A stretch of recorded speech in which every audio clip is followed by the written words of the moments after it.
I'm Francesca and welcome back to Law of Attraction Changed My Life. I'm sorry that I've been so slacking over the last few weeks, but I don't know if you saw my latest Instagram post, but I am pregnant. I'm going to do an entire video on pregnancy and the law of attraction and fertility and all that jazz. But first of all, I'm going to do a long overdue Q&A.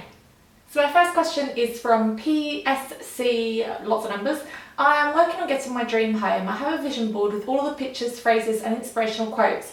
I also have it as my screensaver on both my phone and my iPad. That's a really good idea.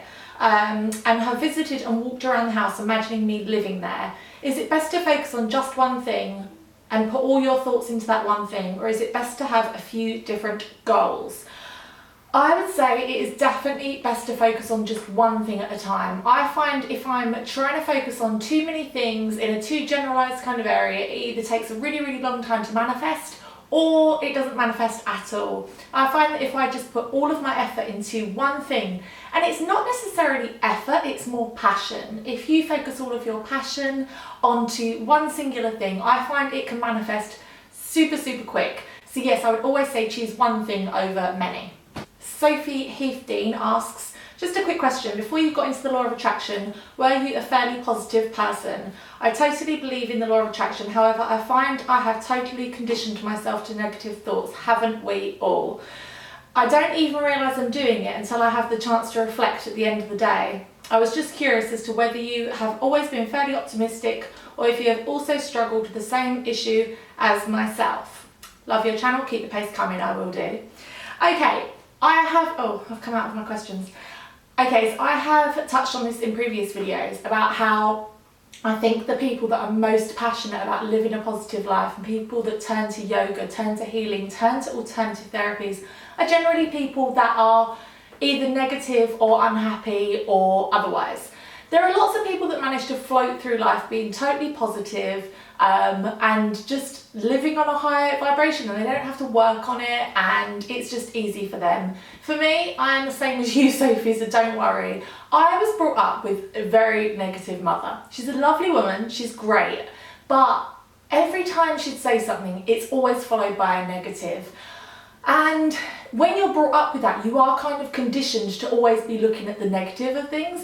And I think it's just something we do in society. Like a few videos ago, I was mentioning about getting friends onto different wavelengths and how sometimes you can get into a rut of every time you meet certain friends, you talk about your shit boyfriend or your money issues, and you sort of, it's become conditioned in us to complain and moan about the things that are going badly. It almost feels wrong to be like, do you know what? I've got shitloads of money right now. Like, things are going great.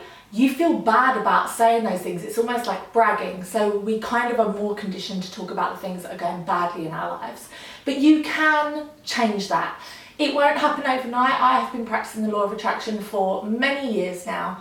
And although with a lot of my daily thinking practices, I am a whole lot more positive, of course there are still things where I do get caught in that old negative trap, and nothing annoys me more than when someone points out like, oh, Fran, don't be so negative. And I'm like, fuck, this is my whole thing with being positive. Like, it is hard. It's not about being perfect, it's about recognising that the fact that you recognise that you have negative thought patterns. Do you know how many people out there that have no inkling of that's what they're doing? So the fact that you recognise it, well done, and the fact that you want to change it, well done. Is that my dog? Yes. Hello. So the fact that you are recognising it and the fact that you're willing to work on it, of course you can change. It might be something that you struggle with for the rest of your life, but wouldn't you rather do that than just be living in a negative mindset? So yes, I was the same as you. I was very negative. Jasmine B says, hi Francesca, I love your videos. Thank you, I love your comments. I don't know what kind of videos you have planned for the future.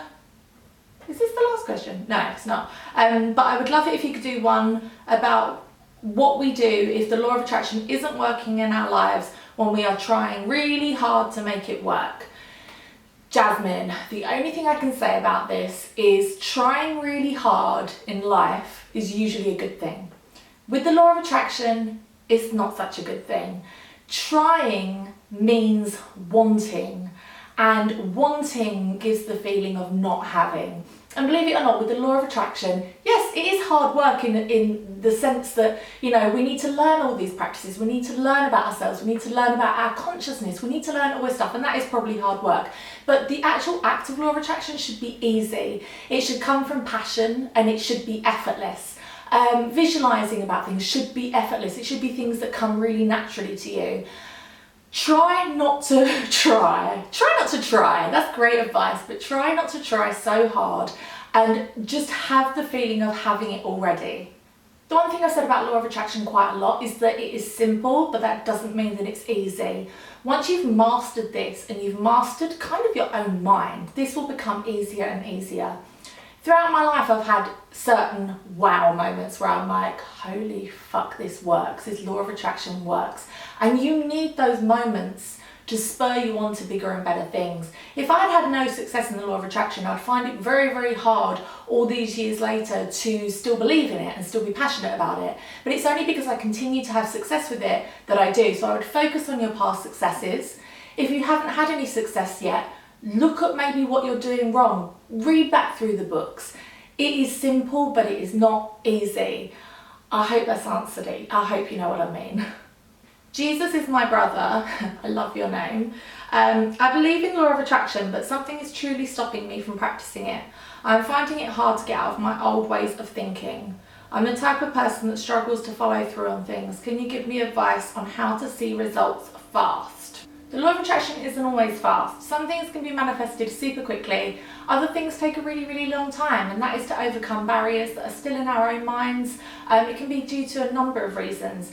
But the thing with the law of attraction is, I know you're saying you want results really, really fast, and I would say if you want that, you need to visualize with passion and with absolutely no barriers in place at all. And you might need to think about the situation that you want fully. So like when I was doing it for pregnancy, I realised I had a couple of barriers to overcome, that actually I didn't really want a baby and I was a bit scared about the commitment, and I had to mentally work through those barriers before I could actually begin to visualise myself with a baby.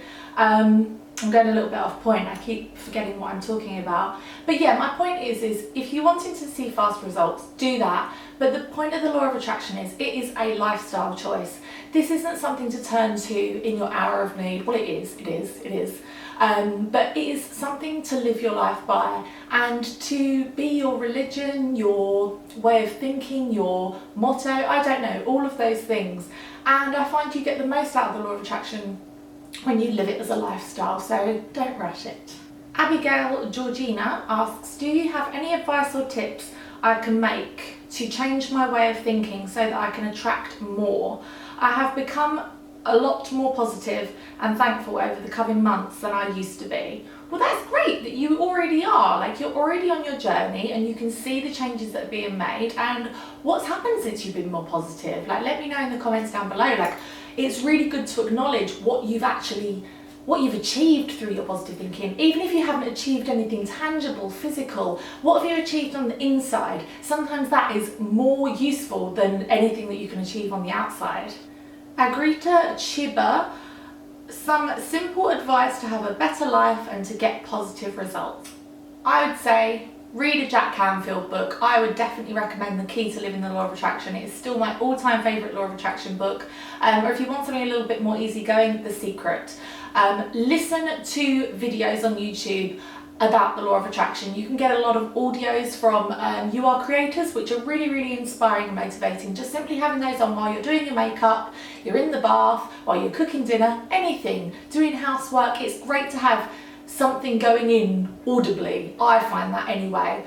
Focus on one thing at a time and make it happen. Do it with passion or not at all, and develop positive habits. Make little changes to your everyday life that increase your well-being and make you more productive and happy. Hourly Rachel says, I have an intimacy problem, so when I'm with many friends I sometimes feel lonely and uncomfortable. How can I become more comfortable with groups of people using the law of attraction? You are not alone. I feel like that too, believe it or not. I'm a bit weird because I don't like being one-on-one with people. I find it really, really pressurized. But I don't like really big groups of people either. I find I can become quite like subdued and I don't really get involved. I'm the sort of person that if there's like a group of friends walking down a path, I will automatically fall behind and walk on my own because I don't want the pressure of being the one walking ahead, and then I think, well, what if they didn't want to walk with me, or what if they wanted to talk to the other person else? I would literally rather be the one behind. Or in a car, I'll automatically get in the back because I don't want that pressure like in a group situation. So girl, I feel you. I have exactly the same problem. Something I think will really help is, say you have a group of friends like that, before you're due to meet up, well, all the time actually, but particularly before, individually contact each one and build your rapport and build your bond with each individual person, because sometimes going into a group where you haven't spoken to someone for a few weeks, any of them, and you're a bit like, oh hi, so what's your news? Whereas if you've spoken to one of your friends 2 days before and she said that, I don't know, she'd had her car break down, as soon as you get there you can be like, oh, what happened to your car? And then, you know, you have things to talk about.